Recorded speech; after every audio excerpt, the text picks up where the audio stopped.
Would you please introduce yourself? Hi, my name is Pam Gassman, and I'm from Tacoma, Washington. And what person are you reenacting? I represent Mary Otis Warren.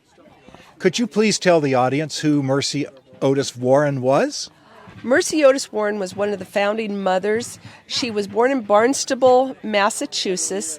She was an author, an extraordinarily well-educated woman for her day. Her brother was James Otis, the patriot, and when he went to get training, schooling, she basically bugged her father and her brother and things like that, and was allowed to go and be schooled with the Reverend Russell alongside her brother. Was extremely rare. So she was a very well-schooled woman, and eventually married her brother James Otis's friend, James Warren, who was from Plymouth, Massachusetts. And she was an agitator in the Revolution. She wrote poems, she wrote plays, she wrote pamphlets expressing the idea of independence, wanting people to do patriotic duties as far as not buying certain products from England. And then eventually she was an anti-federalist and was against the Constitution, and really felt that the Constitution needed a Bill of Rights, and actually penned what would be the precursor to the Bill of Rights, though for years it was given credit to Eldridge Gary. So she's one of my heroes. Yes. Yeah.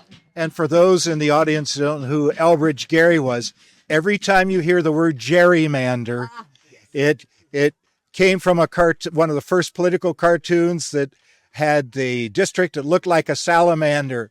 And then the question under it, is this a salamander or is this a gerrymander? You were telling us about your outfit. Could you continue with that, please? Yes, this is the fabric is a replica of an actual gown from the 18th century. And the fabric was available through Williamsburg, Colonial Williamsburg, historic reproduction fabrics. It is a basic English round gown. So that means that it has an under petticoat and then the gown over it, and then it's pinned down the front. And then the ladies would add decorations, like I have some lace that I made, or flounces, or bows, things like.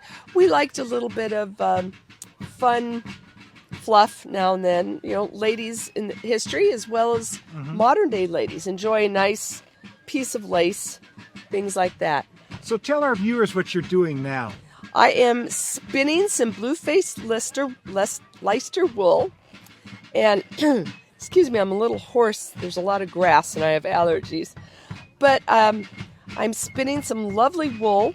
I'm a weaver and a spinner, and so in the summertime I do a lot of spinning, and then this will be made into a blanket, and I'll weave it into a blanket in the wintertime. So spinning was an occupation that the women, and some men, but the women did year-round. And you can hear my squeaky wheel. It's asking for, well, it's the weather sometimes. I'll oil it in a minute. But yeah, so the wool is from the Blueface Leicester. It's a lovely variegated, and it's nice and soft, but you could make a sweater out of it or something, but I think it makes a lovely soft blanket. And I like the colors. So, and this is a Saxony wheel, which was very common in the colonial times. So how many hours a day might a woman be doing this? This was her free time. There was never just, a lot of sitting around. This is when you're going to sit and relax, is you're going to do your spinning or a lot of the other things. In the colonies, sometimes the women had to spin and send spun wool to Britain, but they didn't like anything but the white wool. So anything that was mixed, that was for us. And then the woman that I like to represent, Mary Otis Warren, she was very much into spinning. They had a farm. she called Clifford Farm in Plymouth, and they raised sheep, and she would spin for her needs and then continue to spin the rest of the wool and send it to her friend Abigail Adams, who then would give it to those people that were less fortunate and needed wool that might not have sheep or access to them. And so they were, she would give the wool and just spin and spin and spin. So this would be a woman's downtime, relaxation time, because it is relaxing. You get doing it and you just kind of get involved in it and get in your own thoughts. And I find it very relaxing. So where did you get your spinning wheel? This is a wheel handmade in Poland from the Kromsky brothers. I have several wheels, some that are 18th century, some that are more modern. This is a more modern one. Saxony design double treadle. Because we're out here in the humidity, the heat, I don't like to bring my really nice 18th century wool wheel. So this one works just fine. Yeah. It's very, very unique. Yeah, it's a mahogany. So what do you want our audience to understand as a result of your portrayal? What character values, what should this upcoming generation learn from this?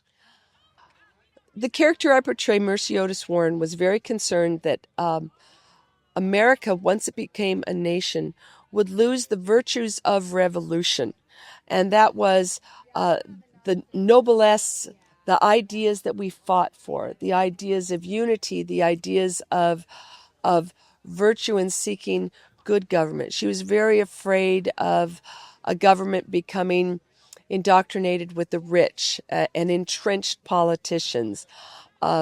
She was very much promoting education. Mm-hmm. Education for women was still rare in the colonies because as long as a woman could spin and cook and sew, their primary duties were that.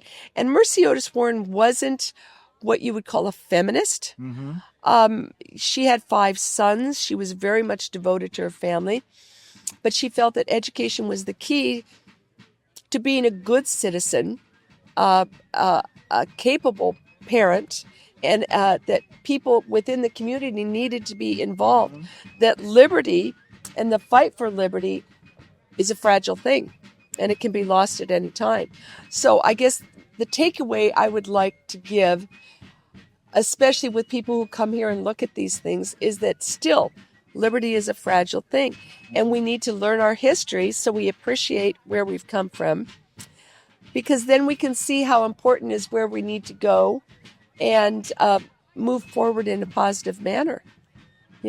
There's too much complaining and not enough action just to be good neighbors and good community members and active people in your community and serve one another.